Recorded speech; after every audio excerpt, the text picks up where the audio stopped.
Uma nação é como um indivíduo. Ela tem suas obrigações a cumprir e nós não podemos mais abandonar nossos deveres para com tantos povos colocados sob nossa tutela.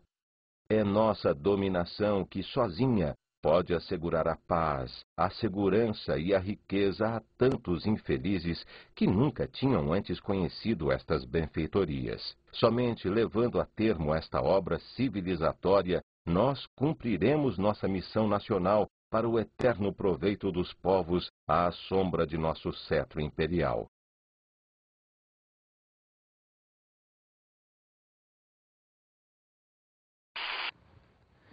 Salve, turma! O tema da aula de hoje vai ser imperialismo. Bom, nós vimos no nosso clipe de abertura a questão do imperialismo no discurso Chamberlain. Ele fala a respeito de uma nação mais superior que vai trazer a civilização às mais inferiores. O contexto do discurso do Chamberlain exatamente é o que nós vamos tratar em aula. O contexto do imperialismo. Como se fosse um momento em que a Europa ensinaria ao mundo o que é o certo, ensinaria ao mundo o que é ser civilizado ou não. Mas uma coisa nós temos que ter certo no momento. Quando nós falamos de imperialismo, nós falamos de uma palavra que se vê durante longos séculos em várias circunstâncias diferentes. Desde Roma, passando pela Grécia, pela Idade Moderna até os dias de hoje.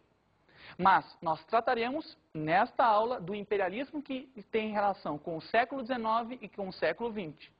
É esse o nosso tema. Bom, a primeira pergunta que nós poderíamos falar é: o que é imperialismo? Essa pergunta do que é imperialismo, nós encontramos uma definição no Dicionário de Política de Norberto Bobbio, um sociólogo italiano. Vamos vê-la. Expansão violenta por parte dos Estados sobre áreas territoriais da sua influência ou poder direto, e formas de exploração econômica em prejuízo dos Estados ou povos subjugados.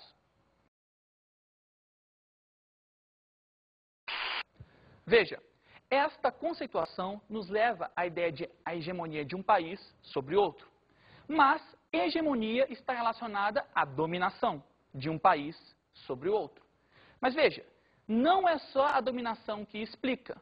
Nós temos também como ideia de hegemonia a aceitação da dominação de um país sobre o outro. Veja, de um lado é uma força bruta, direta.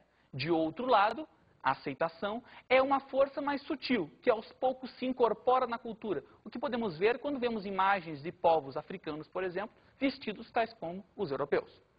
Bom, agora é interessante entendermos o contexto em que ocorre o imperialismo. Primeiro, o imperialismo está relacionado à Segunda Revolução Industrial. É uma consequência da Segunda Revolução Industrial. Há um momento de produção, há uma busca por mercados para essa produção ser vendida, daí o imperialismo, essa busca por outras áreas.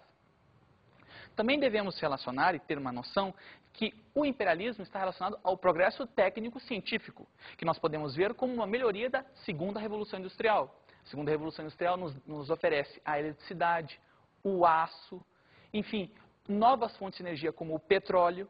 É um progresso que, sem dúvida nenhuma, afeta aquele contexto. Aquele contexto também, a economia estava regulada no que poderíamos chamar de capitalismo monopolista. Isto é, a concentração de produção e de capital. O local em que ocorre o imperialismo também é importante. Basicamente, a Europa Ocidental e os Estados Unidos. A partir de 1860, 1870. Nós podemos notar também na época a formação de uma oligarquia financeira.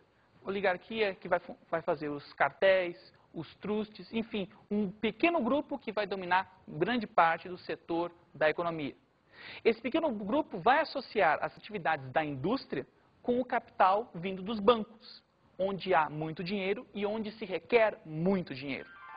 As características do imperialismo são essenciais na compreensão desse momento.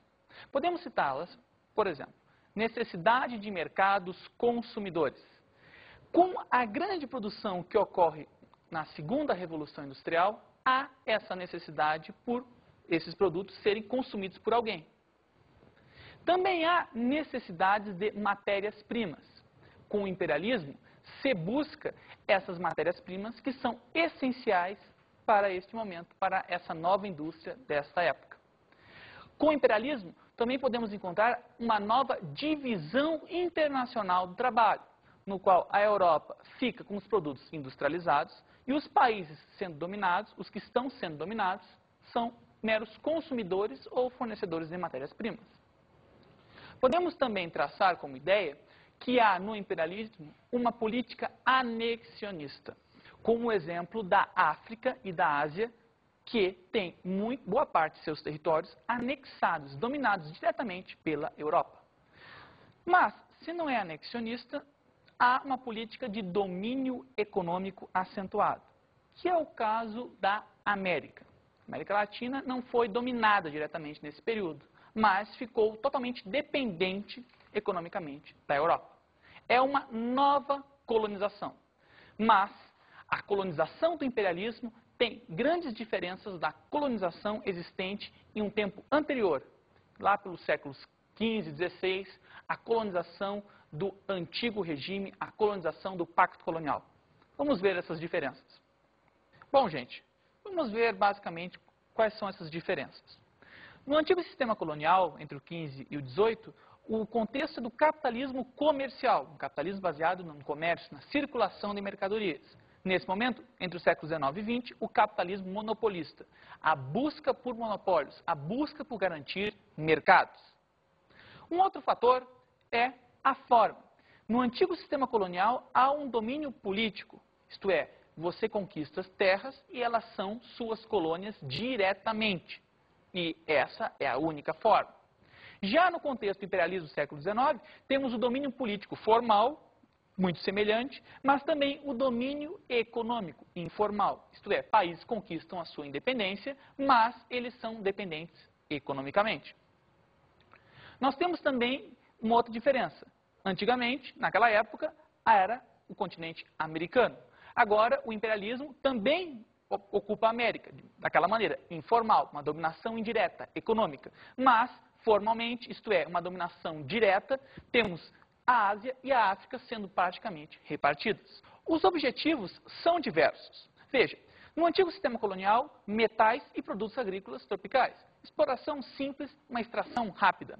Já no contexto do imperialismo do século XIX e XX, a busca por mercados consumidores, busca por matérias-primas e campos de investimentos de capital. Veja, o contexto é outro, logo, as reivindicações são outras, os objetivos são outros. As práticas do imperialismo são os fundamentos e as justificativas para que ele ocorra. Para que isso seja entendido, é necessário que nós compreendamos o contexto da era vitoriana e da bela época em que se vivia. Isto é, naquele momento, a Inglaterra, o país símbolo do imperialismo, vivia o seu auge lá com a rainha Vitória, uma sociedade baseada na pureza dos valores e na sensação da superioridade europeia. A civilização europeia, naquela época, se colocava como o centro da difusão da civilização, o centro da difusão do conhecimento ideal, dos valores ideais, dos costumes a serem seguidos. As justificativas ideológicas estão dadas. Elas nos mostram exatamente isso. Ideias que fazem jus a um movimento econômico maior. Vejamos agora, para ilustrar isso, o poema de Richard Kipling, A Carga do Homem Branco. Aceite a carga do homem branco. Produza o melhor que você pode criar. Prenda seus filhos ao exílio para servir às necessidades dos prisioneiros. Para guardar em pesada faina do povo irrequieto e selvagem, povos recém-cativos e taciturnos, meio demônios e meio infantis. Aceite a carga do homem branco com paciência de suportar, para velar a ameaça do terror e verificar a demonstração de orgulho. Com linguagem aberta e simples, centena de vezes esclarecida, procurar a vantagem do outro e conquistar o lucro alheio. Aceite a carga do homem branco. As guerras selvagens de paz. Preencha a boca da fome e tente deter a doença. E quando se aproximar do objetivo, do fim procurado para os outros, observe a preguiça e a leviandade dos gentios. Dirija à frustração suas esperanças.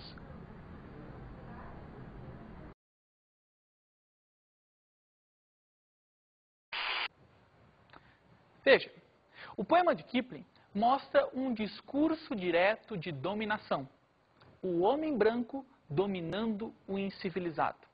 Ele elaborou esse poema tendo como ideia mostrar a missão do homem ocidental, do homem europeu, na construção dos grandes impérios, o grande fardo que ele iria encontrar.